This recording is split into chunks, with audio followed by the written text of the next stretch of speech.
ఈ కలవటంలో ముఖ్య ఉద్దేశం ఆంధ్రప్రదేశ్ ముఖ్య ఎన్నికల అధికారి కార్యాలయం నుంచి Mukesh Kumar Meena chief electoral officer వారి కార్యాలయం నుంచి రాష్ట్రంలో ఉన్నటువంటి 175 నియోజకవర్గాలు అలాగే 25 పార్లమెంటు ఆర్ఓలందరికీ కూడా ఆయన కార్యాలయం నుంచి ఒక సర్క్యులర్ పంపించారు. ఏమని సర్క్యులర్ పంపించారంటే పోస్టల్ బ్యాలెట్లు లెక్కింపులో సడలింపులు వారు పంపించడం జరిగింది. ఆ సడలింపులు ఏంటంటే అంటే సాధారణంగా ఎలక్షన్ కమిషన్ ఆఫ్ ఇండియా అందరికీ కూడా పంపిస్తుంది రూల్స్, నియమావళి, నామినేషన్లు ఎట్లా ఉండాలి, నామినేషన్లు ఎలా వ్యాలిడ్ చేయాలి, ఎలా రిజెక్ట్ చేయాలి, లేదా తర్వాత ఎన్నికల నియమావళిలో వారు అనుసరించాల్సిన రూల్స్, అలా లెక్కింపులో కూడా వారు అనుసరించాల్సినటువంటి రూల్స్ కూడా గైడ్ లైన్స్ కానీ election commission of India procedures అందరూ కూడా ఇవ్వటం జరిగింది. దానిలో పోస్టల్ బ్యాలెట్ అని కూడా ఎలా లెక్కించాలి, ఏది వ్యాలిడ్ ఏది ఇన్వాలిడ్ చేయాలి అనేది కూడా క్లియర్ కట్గా ప్రతిదీ క్షుణ్ణంగా భారతదేశంలో ఉన్నటువంటి అన్ని రాష్ట్రాలకి కూడా వారు పంపించడం జరిగింది. దానిలో భాగంగా మన రాష్ట్రానికి కూడా వారు పంపించారు. ఆ పంపించిన దాంట్లో పోస్టల్ బ్యాలెట్ల గురించి కూడా క్లియర్గా ఇచ్చారు. Counting through postal ballot paper అనే దాంట్లో కూడా వారు ఇచ్చారు. క్లియర్గా ఇస్తూ ఖచ్చితంగా పోస్టల్ బ్యాలెట్ ఆ కవర్ల మీద ఆర్ఓలు, ఏఆర్ఓలు లేదా కౌంటింగ్ ఆఫీసర్లు వారు తీసుకోవాల్సినటువంటి కవర్ బి, ఫామ్ 13C, అట్లాగే 13A అంటే 13A 13B ఆ కవర్ల మీద ఏ నంబర్ల కవర్లు ఉండాలి, దానిలో ఓటరు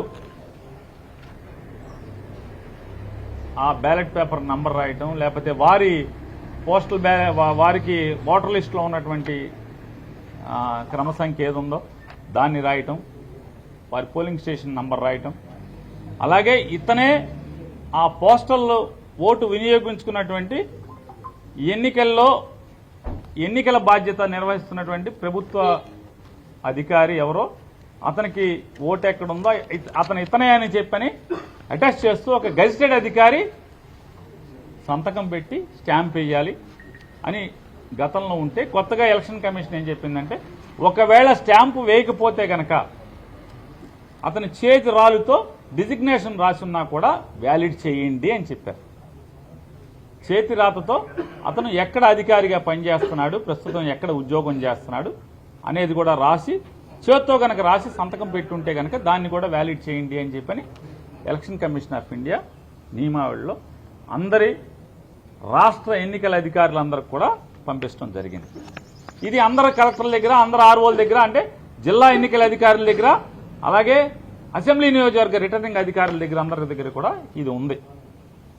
కానీ కొత్తగా ఆంధ్రప్రదేశ్ ఎన్నికల సంఘం నుంచి ఏమని పంపించారా అంటే ఒకవేళ వాళ్ళు కనుక చేత్తో కూడా డిజిగ్నేషన్ రాయకపోతే స్పెసిఫిక్ సిగ్నేచర్లందరికీ కూడా అన్ని కలెక్ట్ చేసి ఆ కౌంటింగ్ అధికారులకు ఇవ్వండి. ఆ కౌంటింగ్ అధికారులు ఇచ్చిన చోట ఒకవేళ వాళ్ళు స్టాంప్ వేయకపోయినా చేత్తో రాయకపోయినా ఆ స్పెసిఫిక్ సిగ్నేచర్ చెక్ చేసుకోవచ్చు అని చెప్పి నేను ఇచ్చారు. దీని మీద మా అభ్యంతరాన్ని వ్యక్తం చేశాం.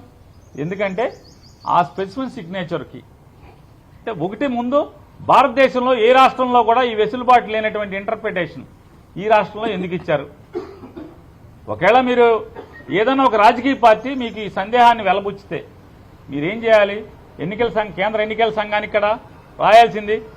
ఇక్కడ ఎంత పెద్ద అభియోగాన్ని, నేరాన్ని అవతల చేస్తున్నారు, మేము ఇచ్చిన పెద్దానికి మీరు కేంద్ర ఎన్నికల సంఘానికి రాస్తున్నారు కదా, మరి దీన్ని ఎందుకు రాయలేదు?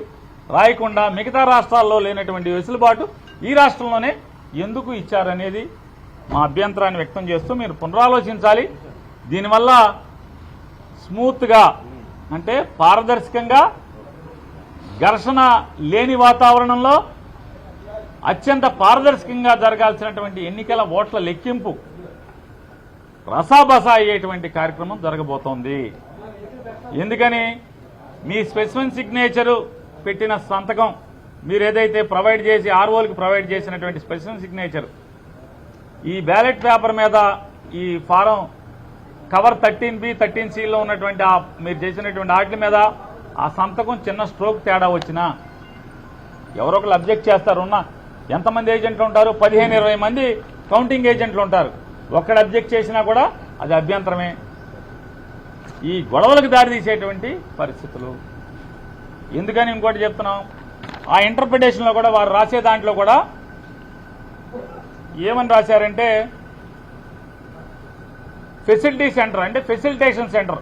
పోస్టల్ బ్యాలెట్ వెయిటాకి ఫెసిలిటీ సెంటర్ కూడా ఆర్ఓలే ప్రొవైడ్ చేశారు. కాబట్టి రాజ్యాంగం ఏం చెప్తుందంటే ప్రాథమిక హక్కు ఓటు వేయటం అంటది, అంతేగాని అది సీక్రెట్గా ఉండాలి. ఈ రచ్చలో ఏమవుతుంది, ఆ ఓటు ఎవరిదో తెలుస్తుంది, చెప్పాల్సిందే కదా. ఓటు ఎవరిదో తెలిసేటువంటి పరిస్థితులు ఉన్నాయి. రెండవది సీక్రెసీ అనేది మనకి రాజ్యాంగం చెప్పి ఎలక్షన్ కమిషన్ ఆఫ్ ఇండియా చెప్పినటువంటి సీక్రెసీ అనేది పోతుంది. రెండవది రచ్చరచ్చ రభస అయ్యేటువంటి కార్యక్రమం.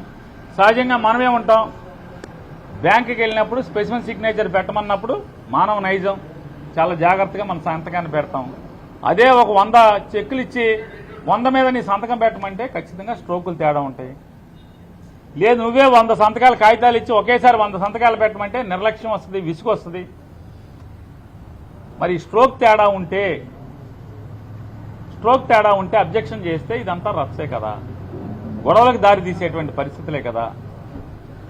ఎలక్షన్ కమిషన్ ఆఫ్ ఇండియా చెప్పనటువంటి నియమావళిని మీరెట్లా ఇంటర్ప్రిట్ చేస్తారు? చేయకూడదు కదా. ఎలక్షన్ కమిషన్ ఆఫ్ ఇండియా లేనటువంటి నియమావళిని, వెసులుబాటుని కేవలం ఆంధ్రప్రదేశ్ రాష్ట్రంలో ఒక రాజకీయ పార్టీ వచ్చి కాగితం ఇవ్వగానే ఈ రకమైన ఇంటర్ప్రిటేషన్ ఇవ్వటం అనేది ఎలా పారదర్శకంగా ఉంటుంది, ఎలా నిష్పక్షపాతంగా ఉంటుంది? కాబట్టి దీన్ని పునరాలోచించాలని చెప్పని ఆంధ్రప్రదేశ్ రాష్ట్ర ఎన్నికల సంఘాన్ని మేము కోరటం జరిగింది. దీన్ని కూడా వారు కూడా చూపించడం జరిగింది. వారు కూడా తీశారు బయటికి. వారు కూడా ఎలక్షన్ కమిషన్ ఆఫ్ ఇండియాలో చూసి అన్నీ కూడా చెప్పాం. ఈ రిప్రజెంటేషన్ మరి వారికి ఇవ్వడం జరిగింది. ఇచ్చి ఫెయిర్ అండ్ పీస్ఫుల్ కౌంటింగ్ జరగటానికి ఈ నిర్ణయాన్ని పునరాలోచించమని చెప్పని, భారతదేశంలో ఏ రాష్ట్రాల్లో లేకుండా కేవలం ఆంధ్రప్రదేశ్ రాష్ట్రంలోనే ఎలక్షన్ కమిషన్ నియమావళికి